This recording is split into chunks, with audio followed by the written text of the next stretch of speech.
responsible? Are you able to track who in your organization made this massive failure and released the victims' names? Are you able to track who it was that obscured Les Wexner's name as a co-conspirator in an FBI document? Do you have that kind of accountability? I believe Wexner's name was listed more than 4,000 times. Yeah, I already told you that. This is where he's listed as a co-conspirator. Can I finish my answer? Thomas Massie and Pam Bondi clash in a heated hearing that quickly turns explosive. What starts as a policy discussion spirals into accusations of a long-running cover-up tied to Jeffrey Epstein files. Tensions rise, voices overlap, and control slips. This is more than politics. It feels personal. Let's see this video and break it down. Thank you, Mr. Chairman. Behind me, I have 3 documents from the DOJ production that are emblematic of the massive failure of the DOJ to comply with the Epstein Files Transparency Act. To my right is an email that was sent by the victims' lawyers to the DOJ. It was a list of names not to redact, a list of names not to release. What did the DOJ do with this email? They released this email in the document production. Literally the worst thing you could do to the survivors, you did. And they're getting phone calls. A lot of these people didn't want to be known. And we know you touched the document because you redacted one name and you redacted the lawyer's name, but you left the survivor's name there. The next document I want to show you, that was in the title, the victims' survivors' names, all right? The title of this one is Child Sex Trafficking, Co-Conspirators, fully redacted. And by the way, I'm going to unredact them here. Les Wexner is in this. Now, your your deputy attorney general said, oh, well, he appears hundreds of times in the files, but he doesn't appear in this file until I forced you to release it, where he's listed as a co-conspirator, not to tax evasion, but to child sex trafficking, not to prostitution, not to money laundering, child sex trafficking. And then finally, what we have here is the third exhibit that I have is emblematic of the FD 302 release. These are the documents that we need that you're holding on to and over-redacting because they have the names of the men who are implicated. How do we know? Because the survivors gave testimony to the FBI, and it's in there. And what happens when you go to the portal at the DOJ to look at what's behind this redaction? Another redaction. So we can't even see them. And then there's some of these files you've pulled down from the website that we will never see because we can't search the redactions. So I have several questions for you. Who's responsible? Are you able to track who in your organization made this massive failure and released the victims' names? Are you able to track who it was that obscured Les Wexner's name as a co-conspirator in an FBI document? Do you have that kind of accountability? I believe Wexner's name was listed more than 4,000 times. Yeah, I already told you that. This is where he's listed as a co-conspirator. Can I finish my answer? Come on, let me finish my answer. We corrected that within 40 minutes. He was already, you're acting like everybody's trying to cover up Wexner's name. Reclaiming my time. I'm going to answer this question. Reclaiming my time. Mr. Chairman. This isn't how this works. Can I have my time back? Mr. Chairman. The gentlelady can give her answer. The time belongs to the gentleman from Kentucky. All right, I'm reclaiming my time. Can I give my answer? So I'm going to put the language of the bill up on the screen. Chairman, may I give my answer on that?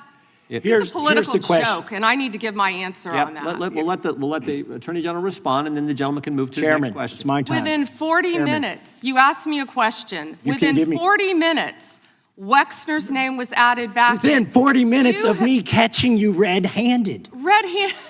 There was one redaction out of over 4,700, and we invited you in. This guy has Trump derangement syndrome. He needs to get, you're a failed politician. You need to I want you to watch the video. Mr. Chairman, please restore his time and remind the witness of the rules here. There is no credible information.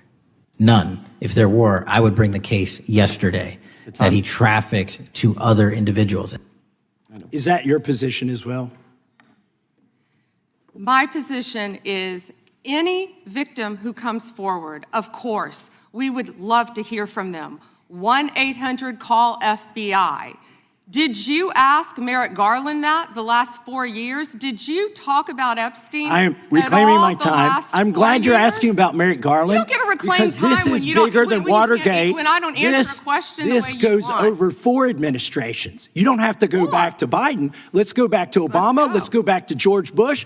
This cover-up spans decades, and you are responsible for this portion of it. And that's now, where the I want to know, at what point did the FBI and the DOJ decide that Lex Wessner was not a co-conspirator? Because our Epstein Files Transparency Act requires you, please put it back on the screen, please, to release the internal decision about whether to prosecute him or not, and it's not in the files, and it's not in the files for any of these other men. Time of the gentleman has expired. May she answer? And he's a hypocrite because he voted against the ban that we were talking about on deep fake AI porn. Only 2 people voted against it, and you were one of them, hypocrite. The gentleman's time has expired. She didn't answer the question. Mr. Chairman, Mr. Chairman, could she answer the question? Chairman, I was wondering. The gentlelady's allowed, the Attorney General's allowed to respond the way she wants to respond to any member's questions, Republican, Democrat. All right, I have unanimous consent request. Gentleman's recognized for a UC. All right, this is an example. I'm submitting these 302 forms that are entirely redacted, even when you go to look at them. Without objection. I'm submitting a witness statement that implicates Les Wexner. Without objection. I'm submitting an article from the New York Times that the DOJ released nude photos and identifiable pictures of the victims. I'm submitting a letter from A.G. Bondi to Kash Patel, imploring him to quit keeping the files when you found out that they were keeping files from you, because they're still redacting files that you... Chairman, are we going to recess for votes? Yes, we are. I'm submitting for unanimous consent a document of 17 individuals who've resigned because of the Epstein files. Without objection.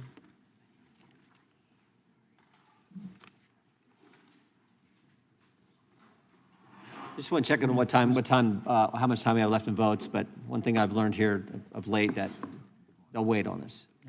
How much time do we have? Oh, they just called. Okay.